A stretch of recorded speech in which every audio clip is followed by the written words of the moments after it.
Hello ಸ್ನೇಹಿತರೆ, ಎಸ್.ಎಸ್.ಎಲ್.ಸಿಯ third language Hindi subject ಆದಂತಹ ಹಿಂದಿಯಲ್ಲಿ ನೀವು ಎಸ್.ಎಸ್.ಎಲ್.ಸಿ ಎಕ್ಸಾಮಿನೇಷನ್ ಚಾಪ್ಟರ್ ವೈಸ್ ವೇಟೇಜನ್ನು ನೋಡಬಹುದು. ಯಾವ ರೀತಿ ಪ್ರತಿಯೊಂದು ಚಾಪ್ಟರಿಂದ ಅಂಕಗಳನ್ನು ಕೇಳಲಾಗುತ್ತೆ, ಕ್ವಶನ್ಸ್ಗಳನ್ನು ಕೇಳಲಾಗುತ್ತೆ ಅನ್ನೋದನ್ನು ಗಮನಿಸೋಣ.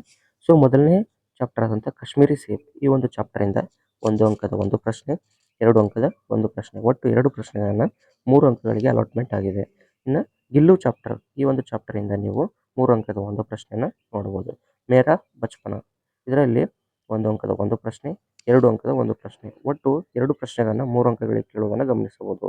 ಬಸಂತ್ ಕಿ ಸಚ್ಚಾಯಿ, ಈ ಒಂದು ಚಾಪ್ಟರಿಂದ 4 ಅಂಕದ ಒಂದು ಪ್ರಶ್ನೆಯನ್ನು ಅಲಾಟ್ ಮಾಡಲಾಗಿದೆ. ಇಂಟರ್ನೆಟ್ ಕ್ರಾಂತಿ, ಈ ಒಂದು ಚಾಪ್ಟರಿಂದ 3 ಅಂಕದ ಒಂದು ಪ್ರಶ್ನೆ. ಇಮಾನ್ದಾರೋಂ ಕೆ ಸಮ್ಮೇಳನ್ ಮೇ, ಈ ಒಂದು ಚಾಪ್ಟರಿಂದ 2 ಅಂಕದ ಒಂದು ಪ್ರಶ್ನೆ. ಅದಲ್ಲದೆ ದುನಿಯಾ ಮೇ ಪೆಹ್ಲಾ ಮಕಾನ್, ಇದರಲ್ಲಿ 1 ಅಂಕದ 2 ಪ್ರಶ್ನೆಗಳನ್ನು ಕೇಳಿರುವುದನ್ನು ಗಮನಿಸಬಹುದು. ರೋಬೋಟ್, ಇಲ್ಲಿ 3 ಅಂಕದ ಒಂದು ಪ್ರಶ್ನೆ. ಮಹಿಳಾ ಕಿ ಸಾಹಸಗಾಥ, ಇದರಲ್ಲಿ 3 ಅಂಕದ ಒಂದು ಪ್ರಶ್ನೆ. ಕರ್ನಾಟಕ ಸಂಪದ, ಇದರಲ್ಲಿ 1 ಅಂಕದ ಒಂದು ಪ್ರಶ್ನೆ ಮತ್ತು 3 ಅಂಕದ ಒಂದು ಪ್ರಶ್ನೆ. ಒಟ್ಟು 2 ಪ್ರಶ್ನೆಗಳನ್ನು 4 ಅಂಕಗಳಿಗೆ ಕೇಳುವುದನ್ನು ಗಮನಿಸಬಹುದು. ಇನ್ನು ಬಾಲಶಕ್ತಿ, ಈ ಒಂದು ಚಾಪ್ಟರಿಂದ ನೀವು 2 ಅಂಕದ ಒಂದು ಪ್ರಶ್ನೆ. ಇನ್ನು ಬಂದು ಮಧ್ಯಭಾಗದಿಂದ ಮಾತೃಭೂಮಿ, ಇದರಲ್ಲಿ 3 ಅಂಕದ ಒಂದು ಪ್ರಶ್ನೆ. ಅಭಿನವ್ ಮನುಷ್ಯ, ಇದರಲ್ಲಿ 1 ಅಂಕದ ಒಂದು ಪ್ರಶ್ನೆ, 2 ಅಂಕದ ಒಂದು ಪ್ರಶ್ನೆ. ಒಟ್ಟಾರೆ 2 ಪ್ರಶ್ನೆಗಳನ್ನು 3 ಅಂಕಗಳಿಗೆ ಕೇಳುವುದನ್ನು ಗಮನಿಸಬಹುದು. ತುಳಸಿ ಕೆ ದೋಹೆ, ಇದರಲ್ಲಿ 1 ಅಂಕದ ಒಂದು ಪ್ರಶ್ನೆ ಮತ್ತು 3 ಅಂಕದ ಒಂದು ಪ್ರಶ್ನೆ. ಒಟ್ಟಾರೆ 2 ಪ್ರಶ್ನೆಗಳನ್ನು 4 ಅಂಕಗಳಿಗೆ ಕೇಳುವುದನ್ನು ಗಮನಿಸಬಹುದು. ಸಮಯ್ ಕಿ ಪಹಚಾನ್, ಇದರಲ್ಲಿ 3 ಅಂಕದ ಒಂದು ಪ್ರಶ್ನೆ. ಶೂರ್ ಶ್ಯಾಮ್, ಇದರಲ್ಲಿ 1 ಅಂಕದ ಒಂದು ಪ್ರಶ್ನೆ, 2 ಅಂಕದ ಒಂದು ಪ್ರಶ್ನೆ. ಒಟ್ಟು 2 ಪ್ರಶ್ನೆಗಳನ್ನು 3 ಅಂಕಗಳಿಗೆ ಕೇಳಿರುವುದನ್ನು ಗಮನಿಸಬಹುದು. ಕೋಶಿಶ್ ಕರ್ನೆ ವಾಲೋಂ ಕಿ, ಇದರಲ್ಲಿ 4 ಅಂಕದ ಒಂದು ಪ್ರಶ್ನೆಯನ್ನು ಗಮನಿಸಬಹುದು. ಶನಿ ಸಬ್ಸೆ ಸುಂದರ ಗ್ರಹ, ಇಲ್ಲಿ ಸಪ್ಲಿಮೆಂಟರಿ ರೀಡಿಂಗಿಂದ ನೀವು ಗಮನಿಸಿದಾಗ 2 ಅಂಕದ ಒಂದು ಪ್ರಶ್ನೆಯನ್ನು ಮತ್ತು ಸತ್ಯ ಕಿ ಮಹಿಮಾ ನಾಗರಿಕ ಕೆ ಕರ್ತವ್ಯ, ಇಲ್ಲಿಂದ ನೀವು 2 ಅಂಕದ ಒಂದು ಪ್ರಶ್ನೆಯನ್ನು ಗಮನಿಸಬಹುದು. ಇನ್ನು ವ್ಯಾಕರಣ ಭಾಗದಿಂದ ನೋಡಿದಾಗ ಒಟ್ಟು 1 ಅಂಕದ 8 ಪ್ರಶ್ನೆಗಳನ್ನು ಕೇಳಿರುವುದನ್ನು ಗಮನಿಸಬಹುದು. ಇನ್ನು ಬಂದು ಅನುವಾದ, ಇಲ್ಲಿ ನೀವು 3 ಅಂಕದ ಒಂದು ಪ್ರಶ್ನೆಯನ್ನು ನೋಡಬಹುದು. ಅಪಠಿತ ಗದ್ಯಾಂಶ, ಇದರಿಂದ 4 ಅಂಕದ ಒಂದು ಪ್ರಶ್ನೆಯನ್ನು.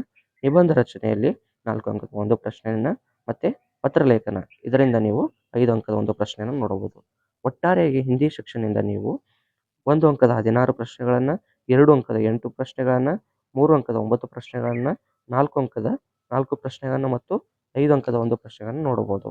ಸೊ ಒಟ್ಟಾರೆ ಈ ಹಿಂದಿ ನೀವು ಸಬ್ಜೆಕ್ಟಲ್ಲಿ ನಿಮಗೆ 38 ಕ್ವಶನ್ಗಳು 80 ಅಂಕಗಳಿಗೆ ಅಲಾಟ್ಮೆಂಟ್ ಆಗಿರುವುದು ನೋಡ್ಬೋದು.